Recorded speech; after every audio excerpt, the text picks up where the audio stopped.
10월 24일 목요일 기도로 돕는 그 사람의 일 묵상. 오늘은 시편 77편 1절에서 4절입니다. 3절에 보면 내가 하나님을 기억하고 불안하여 이런 말씀 있죠. 기억한다는 것은 지금 묵상한다는 거, 하나님 계속 생각한다는 겁니다. 네, 하나님을 생각하고 묵상하는데 여전히 아직 불안한 거죠. 그것이 시간이 좀 더 흐르고 그 말씀이 우리의 감정에 변화를 줄 때까지 이제 묵상이 좀 필요한데, 하나님을 묵상하지만 여전히 좀 불안한 상태를 얘기합니다. 그러니까 하나님을 기억하고 라는 말씀 제목으로 말씀을 좀 나누려고 합니다. 1절에 보면 내가 내 음성으로 하나님께 부르짖으리니 내 음성으로 하나님께 부르짖으면 내게 귀를 기울이시리로다. 내가 기도하면 하나님이 내게 귀를 기울이신다. 내가 어려울 때 나의 고통을 하나님이 들으신다라는 그런 신뢰를 먼저 주장합니다. 하나님이 어떤 분이신지에 대한 하나님의 성품을 기억하는 것이, 그것이 우리의 판단과 우리의 신앙생활의 어떤 방향을 제시해 줄 수 있어요. 하나님 나한테 왜 이러시지? 이럴 때가 있죠. 그러니까 뭔가 문제 있는 거 아니야? 이럴 때도 있습니다. 하나님 내 기도 듣지 않는 거 아니야? 그렇게 생각할 때도 있죠. 근데 그때는 하나님이 어떤 성품을 가지셨는지 하나님의 성품에 집중할 필요가 있습니다. 내가 해석하는 환경이 아니라, 내가 인간의 지혜로 내 삶의 환경을 내가 다 해석할 수 없잖아요. 하나님이 어떤 분이신지에 대한 성품을 우리가 묵상하면, 그렇게 진실하신 분이 내게 거짓을 행할 리가 없지 않을까, 그렇게 생각하면서 그 성품으로 상황을 해석해야 되는 거죠. 이 시인은 좀 힘들었습니다. 그래서 2절에 보면 나의 환난 날에 내가 주를 찾았으며 밤에는 내 손을 들고 거두지 아니하였나니 내 영혼이 위로받기를 거절하였도다.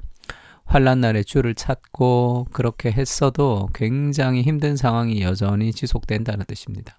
그러니까 위로가 되지 않아도, 하나님의 응답이 없는 것 같아도 그 환난 날에도 우리가 꾸준히 주를 찾아야 되는 거죠. 왜냐하면 하나님은 반드시 응답하시는 분이시다.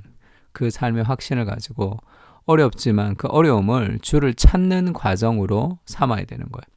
어렵다고 주를 찾으면 금방 하나님 응답하십니까? 그러지 않을 때도 있잖아요.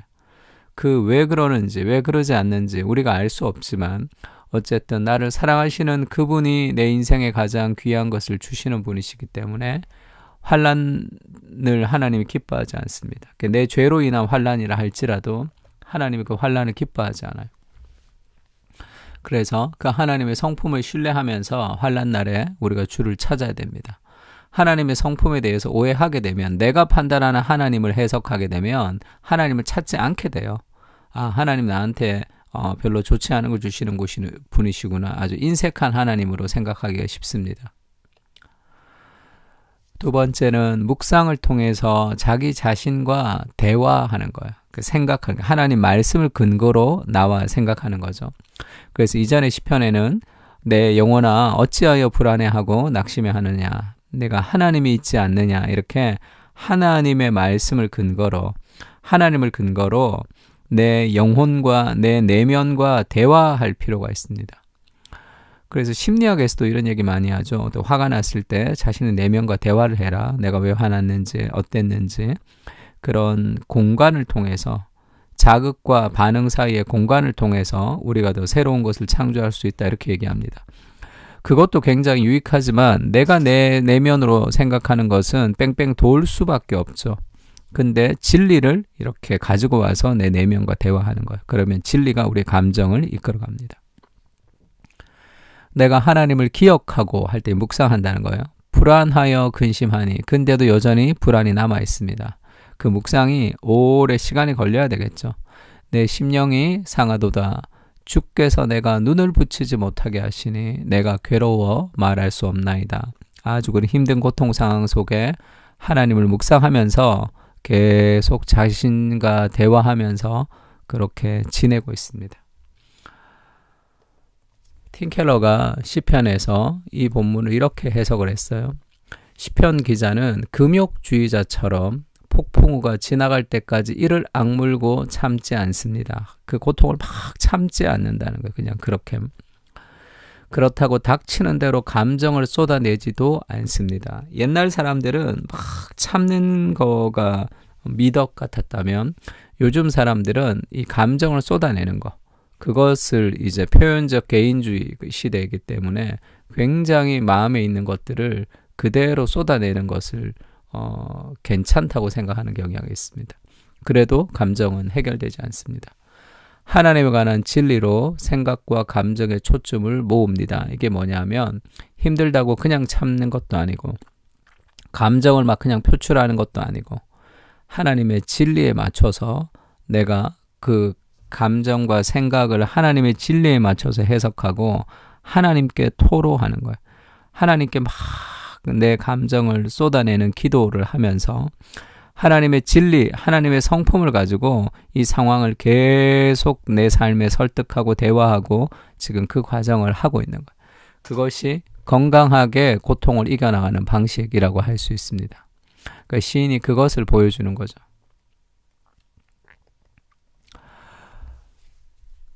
마태복음 12장 20절 밑에 보면 상한 갈대를 꺾지 아니하시며 꺼져가는 심지를 끄지 아니하기를 심판하여 이길 때까지 하리니, 이 말씀을 좀 외우면서 늘 기도할 때 사용하면 좋습니다.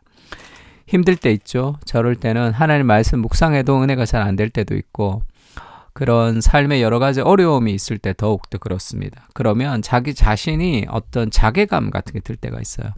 나는 안 되는구나. 그러면서 하나님을 믿어도 안 되는 건 안 되는 거구나 라는, 그렇게 이제 자신을 지하실로 막 끌고 내려갈 때가 있습니다. 우울하게. 근데 기억해야 돼요. 내가 좀 힘들 때, 어려울 때 참 그때도 하나님이 어떻게, 예수님이 우리에게 어떻게 얘기하셨냐, 어떻게 승리하느냐, 상한 갈대 같고 꺼져가는 심지 같은 연약한 인생이지만 그리스도께서 우리를 상한 갈대를 꺾지 않고 꺼져가는 심지를 끄지 않으면서 결국은 승리하게 하신다. 그래서 내가 좀 연약하고 넘어지지만, 내가 힘들지만 내가 하나님을 붙들고 계속 묵상하고 나가는 게 필요합니다. 왜냐하면 하나님이 이렇게 넘어지는 나, 이렇게 연약한 나, 이렇게 무너지는 나를 통해서 결국은 승리하게 하실 거예요. 그 소망을 붙드는 거예요. 그러면 또 갈라디아서 6장 9절 같이 또 생각할 수 있겠죠. 우리가 선을 행하되 낙심하지 말지니 포기하지 아니하면 때가 이름에 거둘 것이다. 안 되는구나, 힘들구나, 그렇게 실망할 때가 있죠.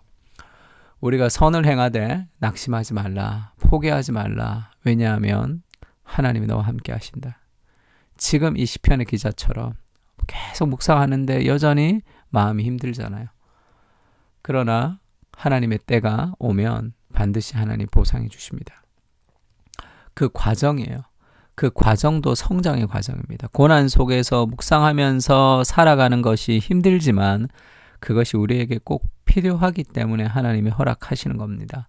우리의 죄로 인한 넘어짐이라 할지라도 그것까지도 우리의 합력하여 선을 이루는 과정으로 하나님이 만들어 주실 거예요. 그 하나님을 신뢰하는 거죠. 감정을 억누르지도 감정을 표출하는 것도 아닌 감정을 말씀 안에서 재조정할 수 있도록 인도해 주시옵소서. 나의 감정이 요동할 때 진리를 묵상하며 흔들리지 않는 은혜를 허락해 주시고 묵상을 통해 고난을 이기는 여정 속에서 성장할 수 있도록 은혜를 부어 주시옵소서. 신앙의 모든 여정은 그 자체로 보상이 됩니다. 주와 함께 어려움을 통과하는 지혜와 인내를 허락해 주시옵소서. 아멘. 시편의 기자는 고통스럽지만 하나님의 말씀을 묵상해 가는 그 과정이 결국은 우리 인생에 지울 수 없는 주와 동행하는 과정이라는 것. 지금 좀 힘들지만 주의 말씀을 붙들고 살아가는 그 순간이 우리의 성장의 시간이라는 것을 좀 기억할 수 있으면 좋을 것 같습니다. 우리 다 같이 시편을 통해서 같이 기도했으면 좋겠습니다. 기도하겠습니다.